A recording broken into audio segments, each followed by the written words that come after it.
Karine Dubreuil était prédestinée à devenir parfumeur. Originaire de la ville de Grasse, berceau de la parfumerie, elle a grandi dans les jardins fleuris et parfumés de ses grands-parents, où elle aimait passer tout son temps libre.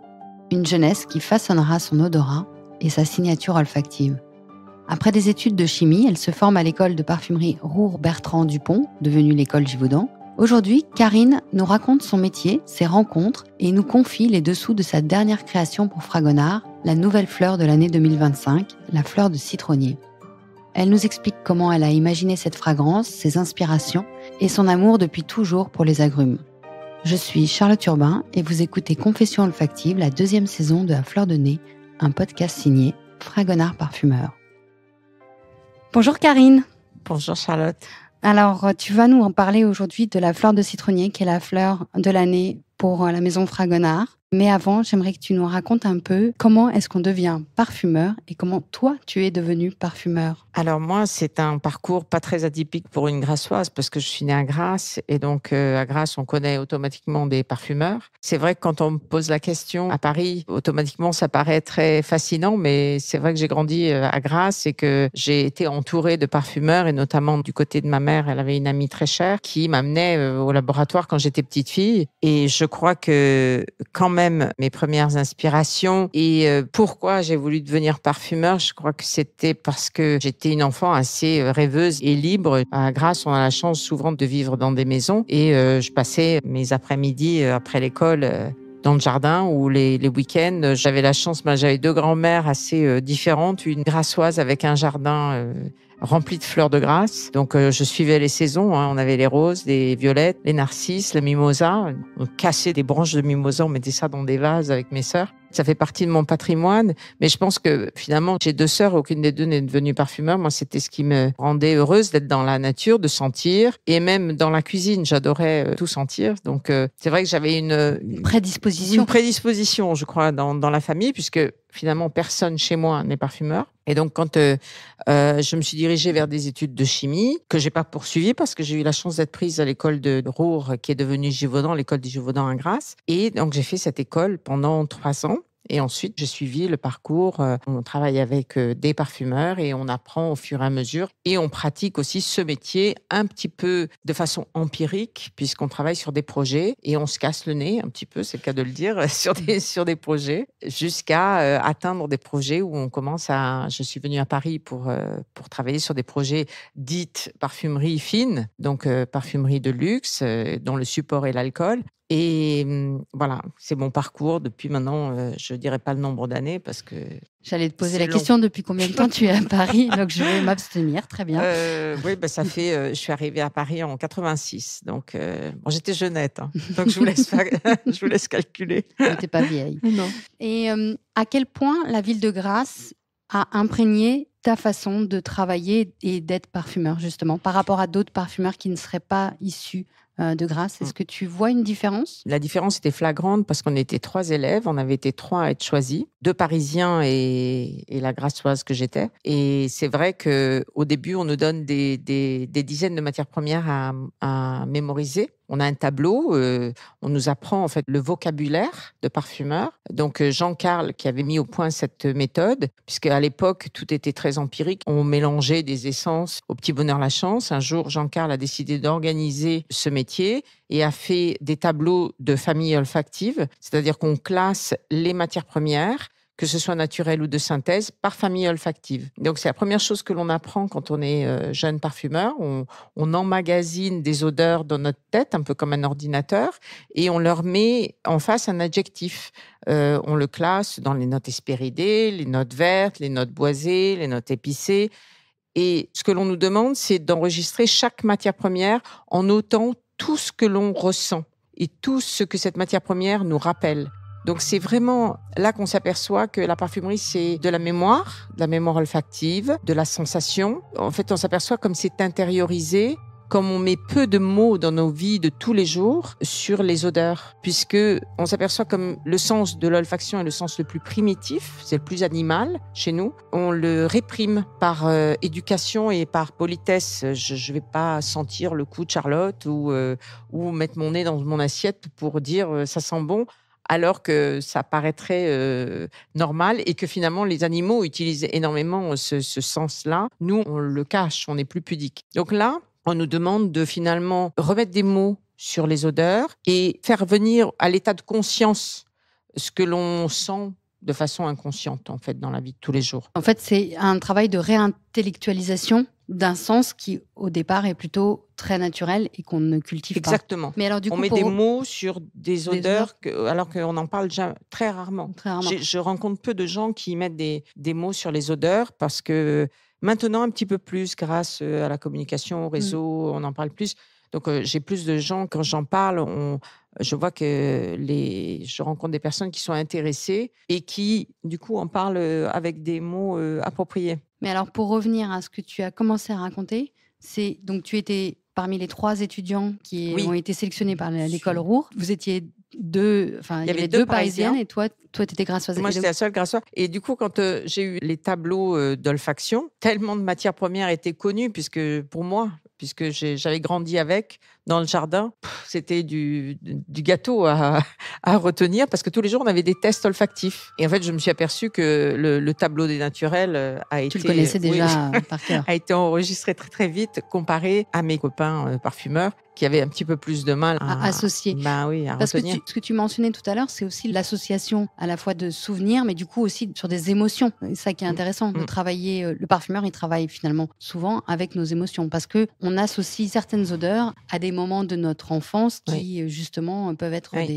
des moments heureux ou moins heureux. Oui, bien sûr. Et comme je te racontais que j'ai grandi dans des jardins, ma grand-mère française avait un jardin absolument tout à fait sauvage, mais rempli, je me souviens, de grosses roses rouges, velours, ces mimosas, ces tapis de narcisses au printemps, ou les tapis de violettes. C'était un jardin qui embaumait. Il y avait les arbres fruitiers aussi. Et de l'autre côté, j'avais ma grand-mère italienne qui, elle, qui avait beaucoup voyagé, qui a apporté des fleurs épices, et des arbres un peu d'un peu partout. Et mon grand-père jardinait tout le week-end parce qu'il travaillait à Paris, prenait le train le vendredi soir de Paris. Le train de nuit. De nuit à Cannes. Ma grand-mère allait le chercher à la gare et on jardinait tout le week-end.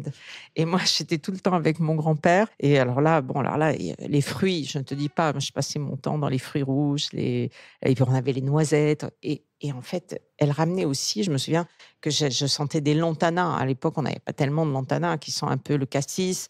Et donc, j'ai été bercée par toutes ces odeurs parce que j'étais gamine là-dedans et que, en fait, tu t'aperçois même pas que ça fait partie du bonheur de ta vie, en fait. Et après, tu retranscris ça dans ton métier. C'est quand même chouette. Moi, j'ai cru que c'était une récréation à l'école de parfumerie.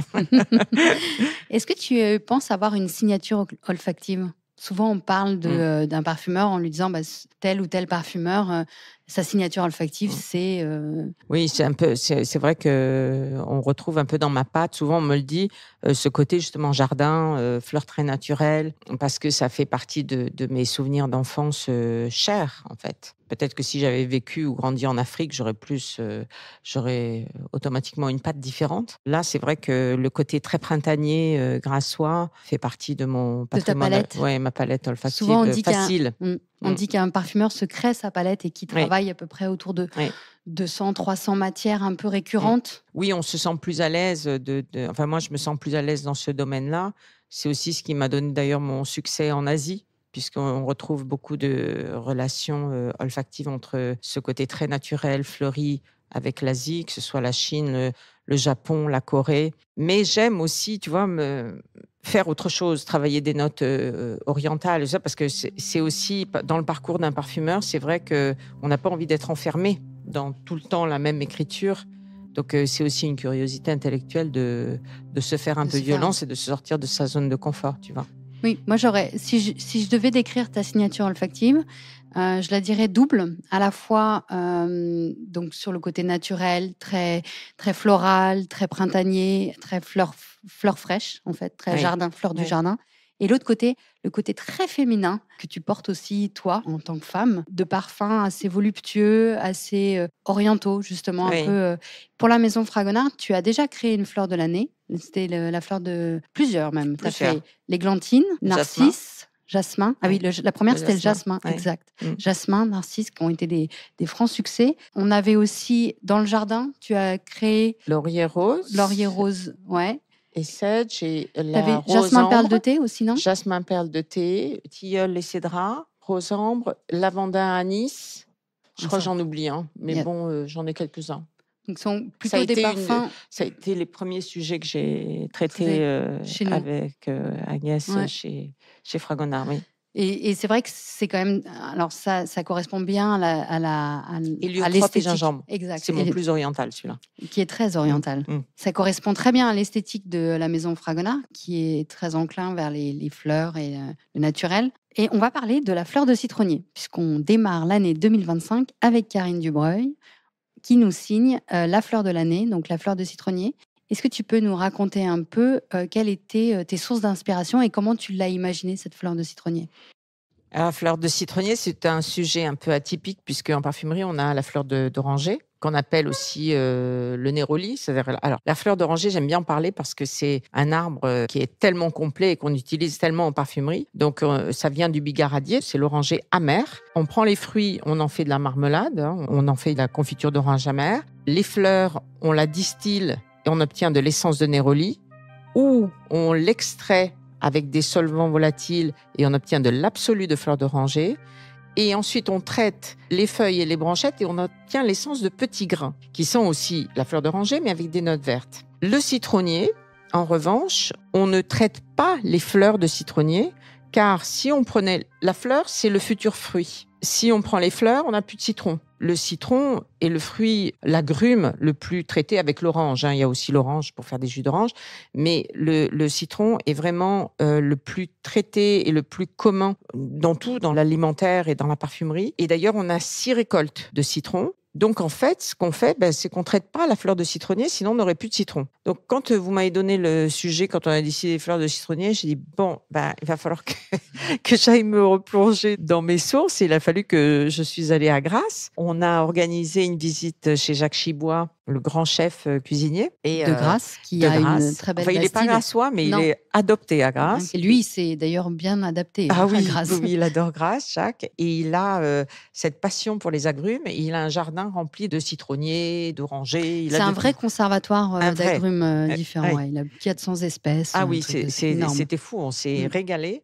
Et donc, je suis allée sentir les fleurs là-bas pour m'inspirer. Et je suis allée en parallèle en Sicile. Ça faisait longtemps que je voulais le faire. J'ai un fournisseur d'agrumes que j'adore parce qu'il fait des agrumes splendides. Il fait du citron, de la bergamote, de la mandarine. Et il m'a accueilli et on a vu comment on traite le citron. Et surtout, je suis allée dans les champs et j'ai senti les fleurs du citronnier. Et là, c'est inoubliable. Je ne sais pas si tu es allé déjà dans les...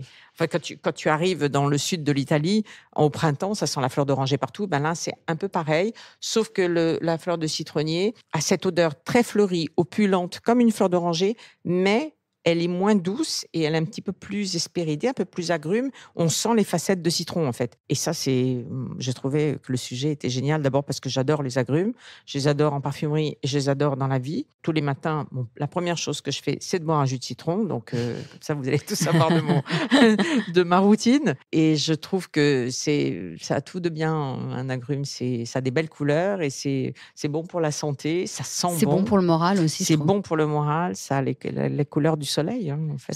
C'est le fruit vitaminé qu'on a en hiver, donc c'est vraiment le fruit dont on a envie. Il est fait pour ça d'ailleurs. Ouais. Hein, il grandit en hiver pour nous redonner des vitamines. Et donc la fleur de citronnier, alors moi j'en ai senti, parce qu'on en a là aujourd'hui une petite fleur. Une petite fleur là. Personnellement, je pense que j'ai pas ton talent. Dans tous les cas, j'ai pas ton nez aussi développé, parce que pour moi, c'est une fleur d'oranger. Ah oui, tu as raison en fait. C'est très orangé, c'est très fleur blanche. Donc dedans, on sent beaucoup de notes, ce qu'on appelle l'indole. L'indole, c'est une molécule que l'on retrouve dans toutes les notes fleuries. Pas seulement fleur blanche d'ailleurs, mais dans toutes les notes fleur blanche, le jasmin, on retrouve cette note que l'on classifie, nous, comme animale. Mais moi, je la classifie comme fleurie parce que pour moi, c'est vraiment l'odeur quand on arrive dans un champ de jasmin, dans un champ de fleurs d'oranger, ça sent vraiment l'indole. Mais on le sent très bien aussi dans un lilas en fleurs au printemps. Et l'indole est vraiment caractéristique de la note fleurie et très opulente. Donc, on retrouve cette note-là, ce côté pétale, un peu fleur blanche pétale, donc délicat, quelques facettes vertes, un peu croquantes, mais il y a une note citronnée qu'on n'a pas dans la fleur d'oranger. C'est ce que tu as voulu retranscrire dans l'eau de toilette que tu as créée. Donc, Exactement. Au départ, tu peux nous la décrire un peu Donc, je suis partie, le cœur, bien sûr, ce cœur fleuri, mais évidemment, beaucoup de notes hespéridées citronnées, avec une très belle qualité de citron de Sicile. J'ai voulu aussi donner encore plus de croquant par un citron vert d'Argentine, qu'on appelle lime ou limette aussi chez nous, qui donne vraiment ce côté fizzy, très, très pétillant. Je l'ai radouci par de l'essence d'orange douce. C'est l'essence d'orange douce, ça nous sert, nous, à donner des côtés juteux, un peu jus de fruits. C'est plus doux, c'est plus délicat, c'est moins acidulé. Et du pamplemousse. Donc, c'est un jus vitaminé pour le matin. C'est tonique. Une fragrance. Voilà, en fait, pour moi, les agrumes, c'est un éclat de rire, tu vois. C'est la lumière, c'est jaune, orange, c'est solaire, et à la fois c'est souriant. Je trouve qu'une note hespéridée en tête c'est toujours très, très pétillant. Alors que la bergamote, qui est l'agrume en plus, est plus délicat. Lui, je le mets pas dans la même famille. Donc là, j'ai vraiment fait un cocktail de notes très vitaminées. Dans le cœur, j'ai mis des notes fleuries, un peu indolées. Pour retrouver justement ce côté Pour redonner fleur. ce côté fleur, donc par le jasmin.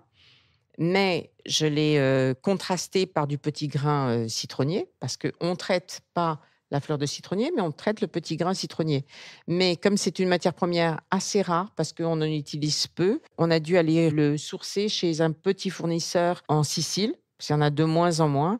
Et c'est vraiment très, très, très, très croquant, vert. Ça sent la feuille et le citron en même temps. Olfactivement, la différence entre le petit grain, justement, bigaradier dont tu parlais tout à l'heure, et le petit grain du citron, quelle est la différence olfactive ? En fait, le petit grain bigaradier, ça sent vraiment une fleur d'oranger verte. Et là, ça sent une fleur d'oranger citronnée verte. D'accord. Voilà. Okay. Je ne sais pas si j'ai été claire. C'est clair. Mais il y a ce côté citronné, citralé, presque des fois un peu citronnelle, parce qu'on retrouve des notes. Le citronnellal, qui est une molécule que l'on retrouve à la fois dans la citronnelle, mais aussi dans le citron, on la retrouve aussi très puissant dans le petit grain. On retrouve aussi dans la verveine citronnée, d'ailleurs. Oui, exactement. Exactement. Ce sont ce qu'on appelle des notes citronnées et non pas des notes hespéridées. Toute la différence. Toute la différence dans notre tableau de parfumeur. Exactement. Dans le cœur, j'ai ajouté aussi un peu de notes fruitées, légèrement pomme, pour donner un côté un peu plus doux et appétant, pour donner un côté salivant en fait à l'agrume, pour qu'il ne soit pas que strident, parce que ça peut l'être, un citron. Et dans le fond, parce que quand on travaille des notes hespéridées, les notes hespéridées, vous devez tous le savoir, ce sont des notes volatiles, donc elles ne tiennent pas.